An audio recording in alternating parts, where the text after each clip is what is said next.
Shalom bien-aimés, alors que nous entamons la deuxième semaine de notre offensive 21, alors nous voulons juste partager avec vous quelques pensées pour nous aider dans la prière durant les jours qui viennent. La Bible déclare dans Romains 8.1 qu'il n'y a plus de condamnation pour ceux qui sont en Jésus-Christ. Alors, le point numéro 1 qu'il faudrait comprendre, c'est que ceux qui sont en Jésus-Christ sont morts. La Bible dit dans Romains le chapitre 6 que le seul moyen pour être libéré, c'est d'être mort. Paul pouvait nous dire dans Galates 2.20 que j'ai été crucifié avec Christ.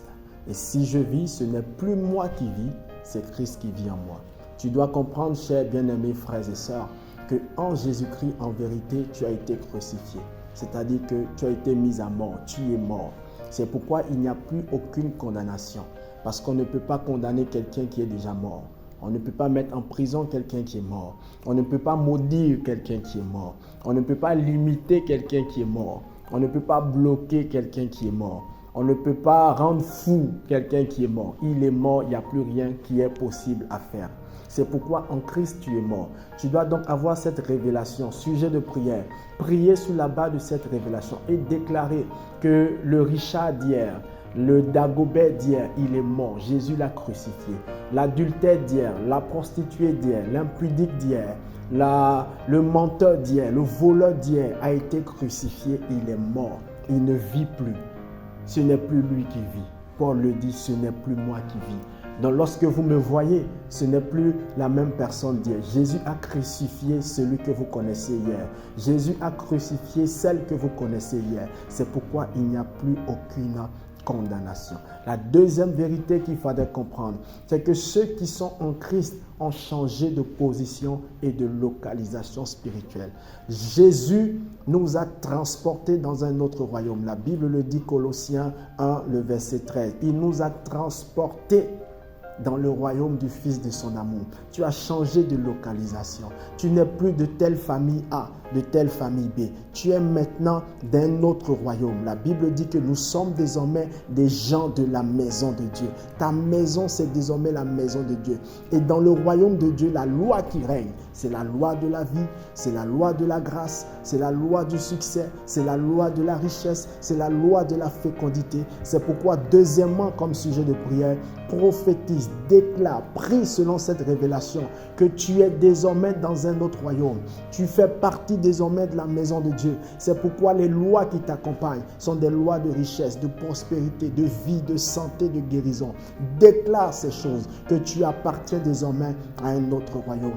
Et aussi, la Bible dit que Dieu nous a fait asseoir en Christ dans les lieux célestes, au-dessus de toute domination, de toute principauté, de toute puissance, de toute autorité. J'ai envie de dire au-dessus de toute sorcellerie, au-dessus de tout enchantement, au-dessus de tout envoûtement, au-dessus de toute malédiction. Dieu t'a élevé. Tu dois comprendre ta position spirituelle en Christ. C'est que tu es au-dessus. En Christ, dans le monde spirituel, tu as un grade supérieur. Tu as un grade élevé. Et la Bible nous dit que c'est le supérieur qui bénit l'inférieur. Et l'inférieur ne peut pas maudire le supérieur parce qu'il est d'un grade inférieur à son supérieur. C'est pourquoi il n'y a pas de sorcellerie qui peut te maîtriser. Tu es plus grand que le sorcier. Tu es plus grand que l'envoûtement. Tu es plus grand que l'enchantement. Dieu a dit, celui que Dieu a béni, personne ne peut le maudire. Alléluia.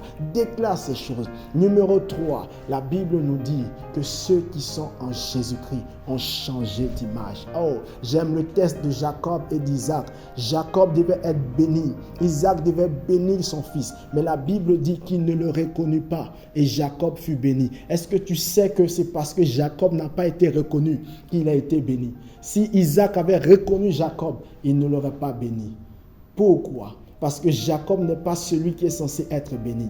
Mais il s'est déguisé. En Jésus, ton image a changé. Tu n'as plus l'image de la prostituée. Tu n'as plus l'image du voleur. Tu n'as plus l'image du brigand. Tu n'as plus l'image de l'impudique. Tu as maintenant l'image du Saint de Dieu, du Fils de Dieu, de la bien-aimée de Dieu. C'est pourquoi la bénédiction est ton partage. Et la malédiction ne peut pas t'atteindre. Parce que lorsqu'elle vient, elle se rend compte que ce n'est pas la même personne. Ce n'est pas celle qu'on m'a dit béni parce que oui, ton image a changé. Déclare que tu es une autre personne en Christ. Ceux qui sont en Christ sont une nouvelle création. Les choses anciennes sont passées, toutes choses sont devenues nouvelles. J'ai envie de terminer avec ceci pour dire que ceux qui sont en Christ sont dans la grâce. La grâce annule toute condamnation. Vous savez, les pharisiens ont envoyé la femme d'adultère devant Jésus, mais Jésus est la grâce. Ils pensaient que Jésus allait la condamner, mais Jésus a dit, moi non plus, je ne te condamne pas. La grâce ne condamne pas. Invoque la grâce.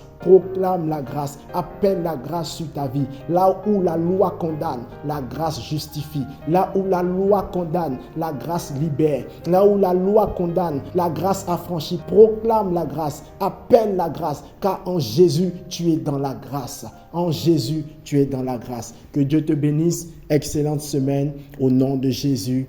Amen.